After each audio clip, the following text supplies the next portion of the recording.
Demikian pendengar seluruh rangkaian informasi untuk Warta Berita siang ini. Sebelum berpisah kembali kami sampaikan dua pokok berita utama.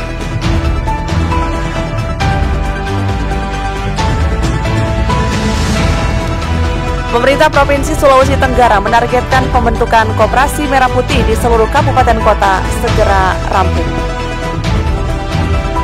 Sebanyak 20 kampung iklim di Sultra akan dibentuk untuk menghadapi perubahan iklim dan membangun ekonomi berkelanjutan di wilayah pesisir. Kami harap Anda tetap bersama kami untuk menyimak kabar-kabar terkini lainnya di program Sultra siang ini dan dapatkan informasi lainnya di portal resmi kami di www.rri.co.id. Mewakili seluruh kerabat kerja yang bertugas, saya Sunarti Mayesi mengucapkan terima kasih atas perhatian Anda. Selamat siang dan sampai jumpa.